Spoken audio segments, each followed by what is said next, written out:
Bismillahirrahmanirrahim. Alhamdulillahi rabbil alamin. Allahumma fasalli wa sallim ala sayyidina Muhammadin wa ala ali sayyidina Muhammadin. Qala al-muallifu Al-Syekh Tajuddin Nu'man bin Ibrahim bin Khalid Az-Zarnuji fi kitabihi Ta'limul Muta'allim rahimahullahu ta'ala wa nafa'na bihi wa bi ulumihi fid din wad dunya wal akhirah. Halaman 32 masih membahas tentang penghormatan terhadap ilmu dan orang alim.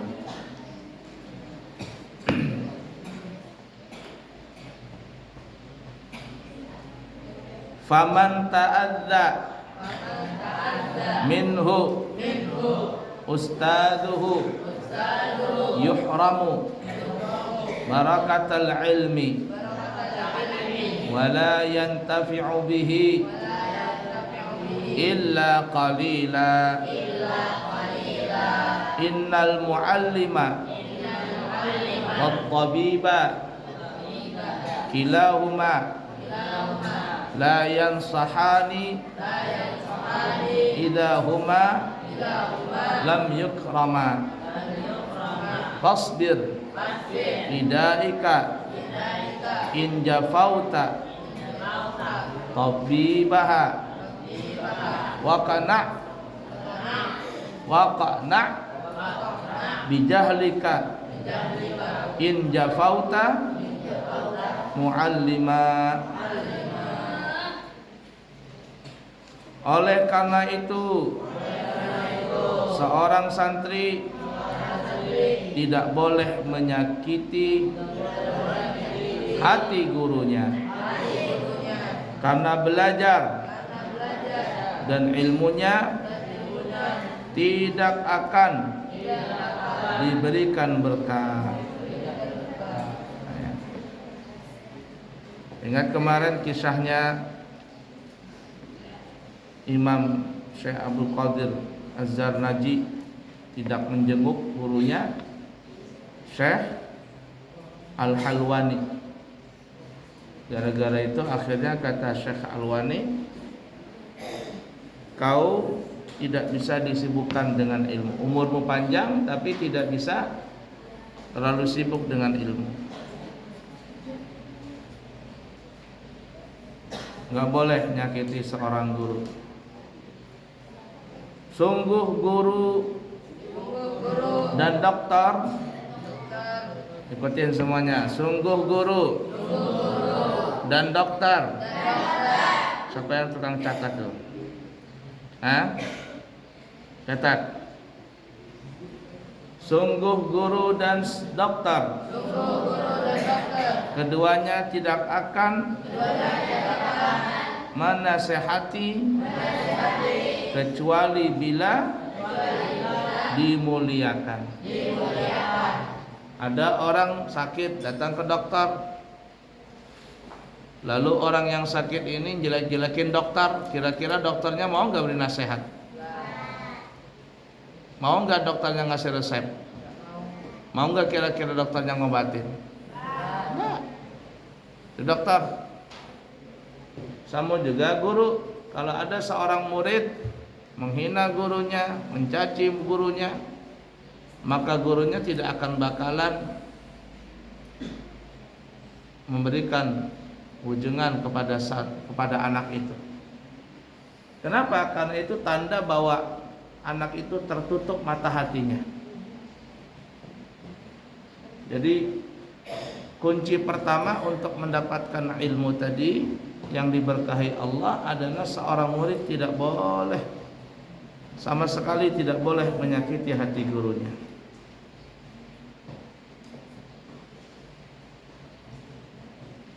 Dan terimalah kebodohanmu bila kamu membangkang pada guru. Jadi kalau seandainya dia membangkang, ya sudah, itu terima takdir, dia akan jadi orang yang bodoh.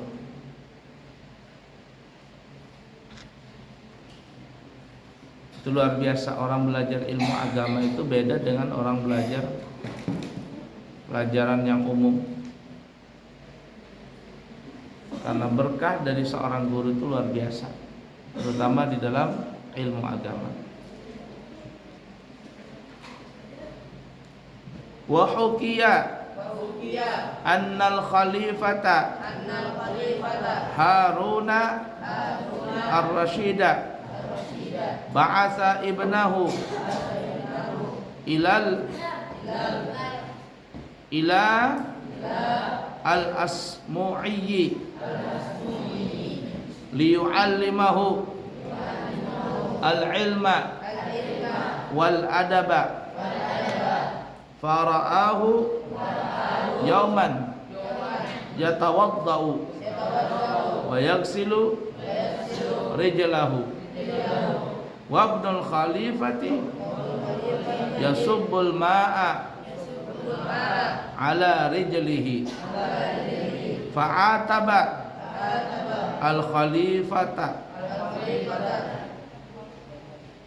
al asmu'iyya fi dhalika faqala innama ba'astuhu ilaika litu'allimahu wa tu'addibahu falimada lam ta'muruhu bi an yasubbal ma'a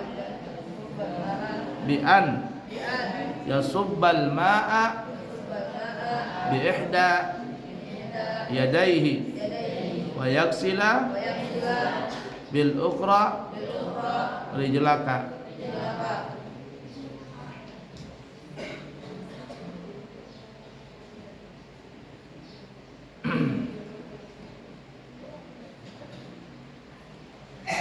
Dikisahkan bahwa Khalifah Harun ar-Rasyid mengirim putranya kepada guru yang bernama Al-Asmu'i. Seorang ulama namanya Al-Imam Asmu'i. La ilaha illallah. Supaya diajari ilmu dan akhlak yang terpuji. Kemudian pada suatu hari Imam Harun ar-Rasyid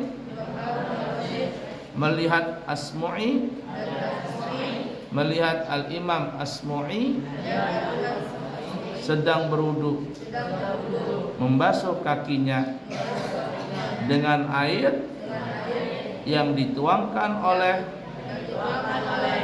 putra khalifah. Melihat hal itu, Harun ar-Rasyid menegurnya, "Aku kirim anakku kepadamu supaya kamu ajari dia ilmu dan budi pekerti. Lalu mengapa tidak engkau perintahkan dia untuk menuangkan air dengan tangan kiri supaya yang kanan bisa membasuh kakimu?" Khalifah itu bahasa kitanya raja, zaman sekarang itu raja. Jadi Raja Harun ar-Rasyid ini punya anak laki-laki. Kemudian dia ingin memasukkan anaknya itu ke pesantren yang dipimpin oleh Al-Imam Al-Asmu'i. Belajarlah anaknya presiden tadi kepada Al-Imam Al-Asmu'i. La ilaha illallah. Berdiri sini. Pira. Raihan. Depan sini. Ke depan sini. Jadi pas ketika Al-Imam Harun Ar-Rasyid, Khalifah Harun Ar-Rasyid berkunjung ke pesantrennya Al-Imam Al-Asma'i, Imam Al-Asma'i ini sedang berwudu. Lalu anaknya raja tadi, anaknya Khalifah Harun Ar-Rasyid menuangkan air gini. Menuangkan air, Khalifah berwudu. Anaknya raja nuangkan air, Khalifah berwudu. Melihat itu, Khalifah Harun Ar-Rasyid tadi bilang, "Wahai Al-Imam Al-Asma'i, aku datang ke sini membawa anakku untuk engkau ajari anak itu ilmu dan adab. Kenapa engkau suruh dia cuman menyiram air ke tanganmu? Jangan seperti itu. Tetapi biar anakku itu yang menyiramkan air itu pakai tangan kirinya, jadi pegang tangan kiri, megang air, gayung, tangan kanan yang mengusap kau punya tangan dan kaki. Jadi kau duduk saja. Paham gak maksudnya? Padahal kan sudah bagus tuh anaknya Imam Harun Ar-Rasyid menuangkan air kepada gurunya Al-Imam Al-Asma'i berwudu dengan air tadi. Tapi Imam Khalifah Harun Ar-Rasyid tidak mau seperti itu. Ini muridmu. Aku minta engkau ajarkan dia adab. Kepada seorang guru gimana? Maunya anakku ini bukan hanya menuangkan air, tapi dia tuangkan air itu dengan tangan kirinya, lalu menggosokkan air tersebut ke badan anggota wudu. Ada nggak kira-kira raja seperti itu? Jangankan raja, kalau ada orang kaya saja belajar begitu ngelihat anaknya, kenapa anakku disuruh ini, disuruh itu? Orang tua zaman sekarang tidak mengerti, protes dia. Padahal di dalam tahap pendidikan itu biasa seperti itu. Untuk apa? Untuk mematikan hati la ilaha illallah. Untuk mematikan hati anak tadi, supaya tidak ada punya kehendak, tidak merasa bangga dengan bapak mamanya yang kaya, atau tidak merasa bangga dengan bapak mamanya yang pejabat dan sebagainya. Nah, kalau dia bisa seperti itu anak tadi, merendahkan hatinya, menghilangkan rasa ego kekayaan dari orang tuanya, selamat dia. Di depan saya. Siapa di ujung tuh? Di depan. Paham ya? Nah, itu adab seorang murid kepada guru. Ingat yang cerita kemarin tuh, memasakkan untuk gurunya tapi tidak pernah dia makan dari masakan tadi. Guru tadi bukan pelit, bukan, tapi ingin ngetes bisa nggak murid ini betul-betul ikhlas di dalam berkhidmah. Tapi setelah sang murid tadi jadi ulama, apa yang terjadi? Dia baru sadar keberkahan selama nuntut ilmu itu dia rasakan setelah dia sudah dewasa, sudah selesai nuntut ilmu, dan dia baru tahu bahwa ini semua berkah daripada dulu aku yang berkhidmah kepada guruku menjadi tukang masak dan aku tidak pernah dikasih. Nah itu dia. Jadi cuma khidmah saja. Selama bertahun-tahun jadi tukang masak gak pernah dikasih guru. Jadi memang ada santri itu ya, selama dia berkhidmah itu dia berkhidmah saja, tidak minta gaji dengan guru, tidak minta ini dan itu. Nah, diam saja. Kalau dikasih sama guru ambil, kalau enggak dikasih diam dia. Tidak ada perbedaan, dikasih nggak dikasih, khidmahnya tetap sama dengan gurunya. Intinya khidmah itu jangan dianggap remeh. Khidmah itu nanti yang menjadikan apa ya? Kalau ibarat kata tuh nilai bonus. Kalau seorang santri nanti dia jadi ulama, jadi kiai, nilai bonus keberkahan itu didapat dari khidmah. Lihatin saja. Nah, didapat dari khidmah tadi. Jadi tidak bisa main-main khidmah tadi. Ingat pesan Abuya dulu, ya sering Abuya bilang tanda seorang santri sukses itu ada berapa? 5. Yang pertama lulus, belajarnya sekolahnya lulus, jangan putus di tengah jalan. Berapa tahun minimal belajar? 7. Menurut Abuya 7 tahun. Itu jangan kurang dari 7 tahun. Dan selama 7 tahun tidak boleh pindah-pindah. Lihatin saja, sekali anak itu pindah pesantren, ketika dia masuk pesantren lain, pasti dia pindah. Pasti dia pindah.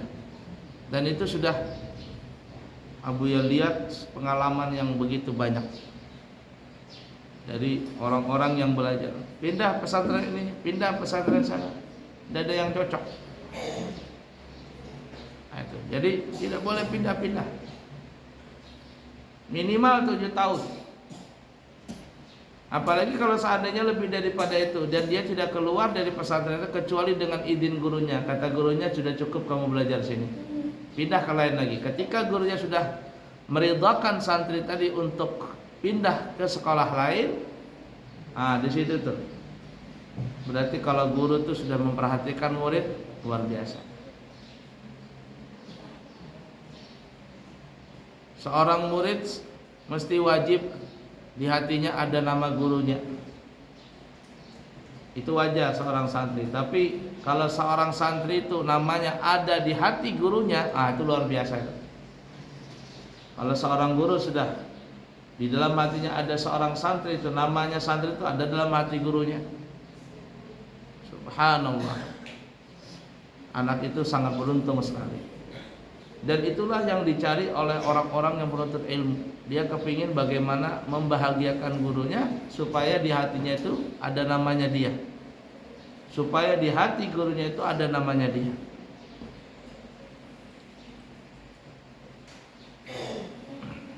Ala kulli hal. Itu khidmah, jangan lupa ya. Lulus sekolah. Minimal berapa tadi? 7 tahun. Dan tidak boleh pindah-pindah sekolah itu.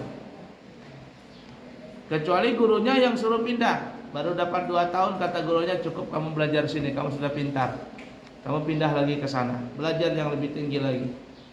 Nah, kalau gurunya mengizinkan pindah, boleh pindah. Kalau belum mengizinkan jangan pindah-pindah. Yang kedua apa?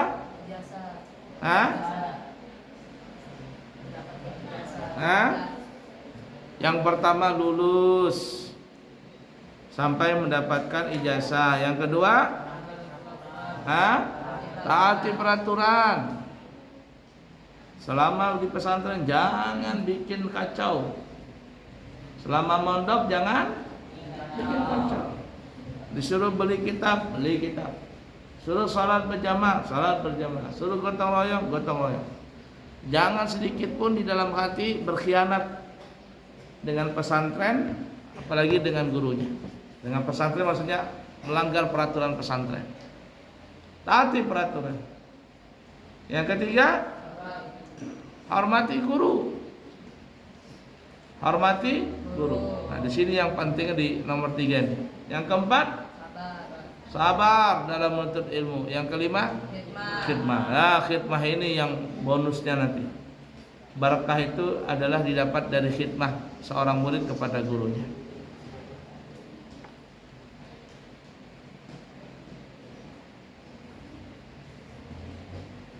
Wallahu a'lam.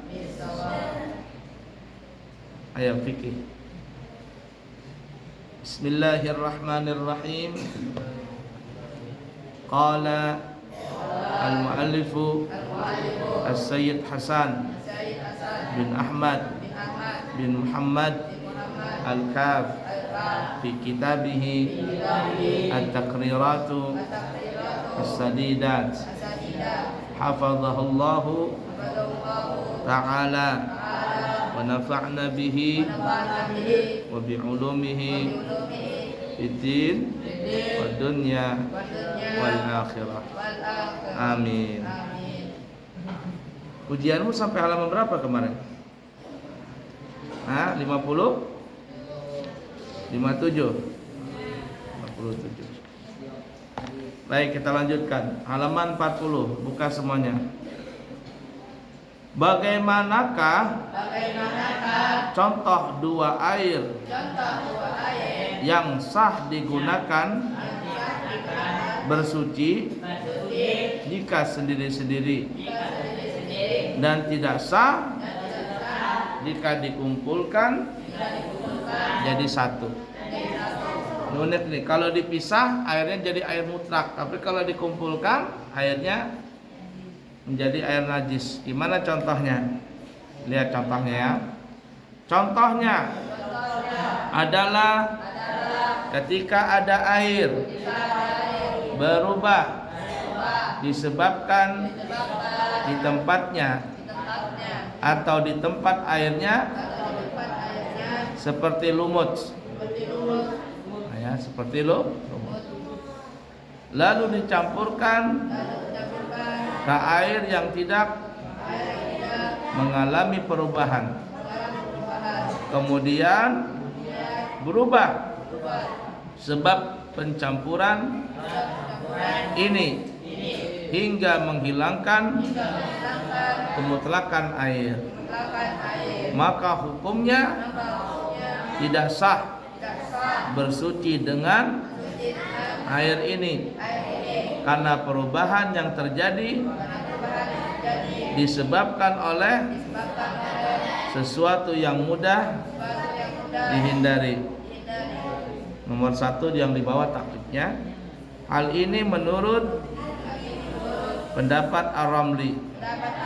Sedangkan menurut pendapatnya Imam Ibnu Hajar dibolehkan. Ada orang punya air hujan, ditampung air hujan tadi dalam ember. Air hujan satunya di ember, satunya lagi, yang kedua di ember. Air hujan ini kemudian tidak dipakai 1 minggu, terjemur di bawah matahari.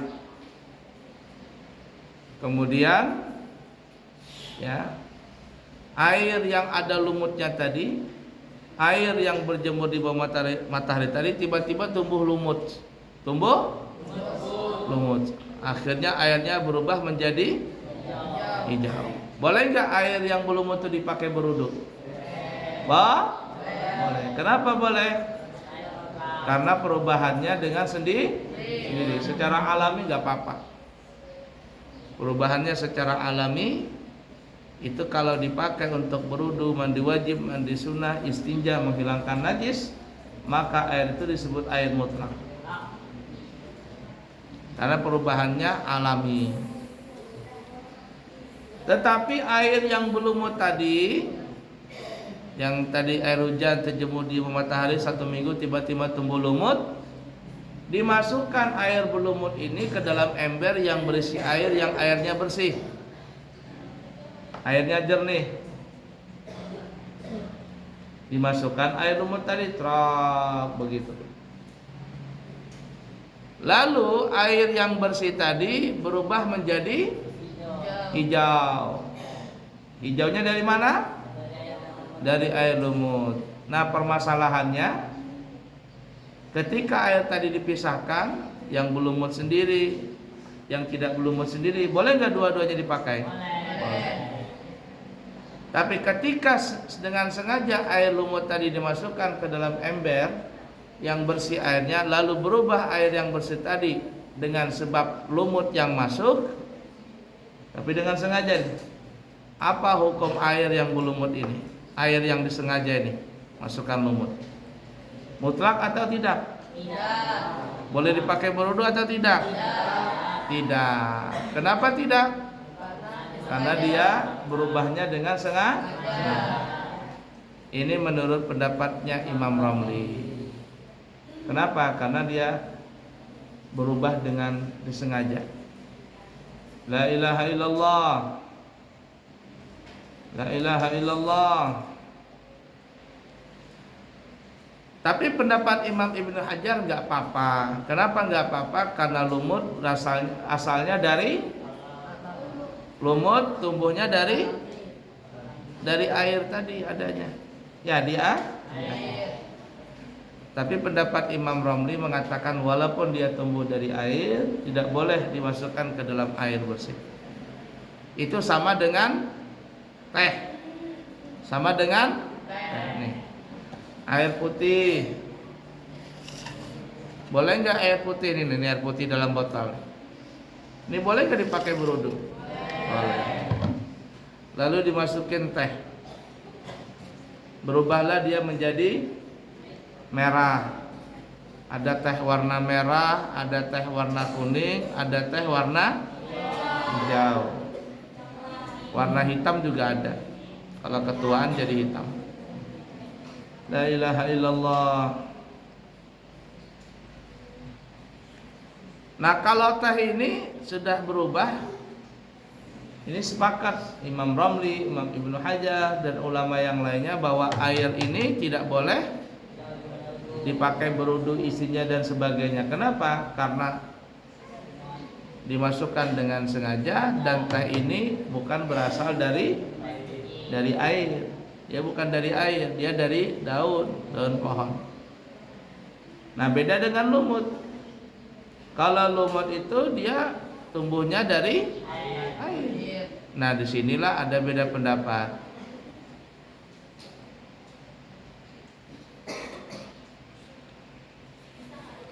Disinilah ada beda pendapat. Kalau Imam Romli mengatakan tidak boleh dipakai. Kalau seandainya air bersih tadi disengajakan dicampurkan dengan air yang berlumut. Tapi pendapat Imam Ibnu Hajar nggak apa-apa. Lalu yang mana yang kita ambil? Sebaiknya adalah kita memakai yang berhati-hati. Artinya kalau lumut tadi disengajakan masuk ke dalam air sampai berubah warna hijau, maka air tadi jangan lagi dipakai untuk bersuci. Kenapa? Karena dia berubahnya dengan kita sengaja memasukkannya.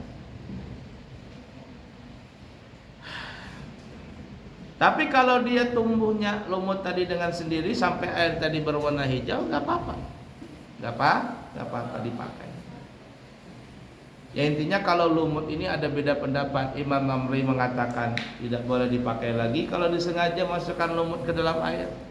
Tapi pendapat Imam Ibnu Hajar nggak apa-apa. Tapi selain daripada lumut, teh, apa lagi? Kopi, susu, sirup, apa saja itu nggak boleh. Ya, daun pohon masuk ke dalam air tadi, tapi dengan sengaja kita masukin sampai dia berubah warnanya, ini tidak boleh. Tapi kalau nggak sengaja, ada sumur atau bak, di sampingnya itu ada pohon, lalu daun pohon itu jatuh ke dalam bak atau dalam sumur, akhirnya menjadi coklat karena daunnya luntur. Tapi jatuhnya dengan sengaja, jatuhnya dengan sendiri maksudnya, tanpa disengaja. Boleh nggak dipakai bersuci? Boleh. Tapi kalau sengaja daun dimasukkan ke dalam air tadi, berubah dia warnanya atau baunya atau rasanya, maka itu bukan lagi air mutlak.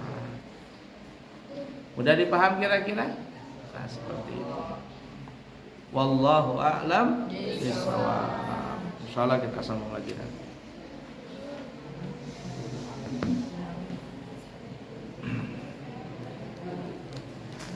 Ada yang sudah ujian selesai Ta'limul Muta'allim? Satu kitab?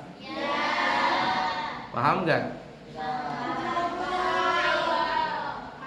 Nanti ke depannya Nahwu Sharaf juga satu kitab nanti. Insyaallah ujian yang ketiga, ini kan ujian yang kedua. Ujian ketiga nanti dari bulan Sya'ban sampai Ramadan. Setahun berapa kali ujian di pesantren? 3 kali per 4 bulan. Nanti insya Allah ujian yang ketiga, ujian kenaikan kelas adalah di ujian kenaikan kitab di bulan Sya'ban, setelah nisfu Sya'ban sampai Ramadan, ulangan 17 Ramadan nanti. Walhamdulillahi rabbil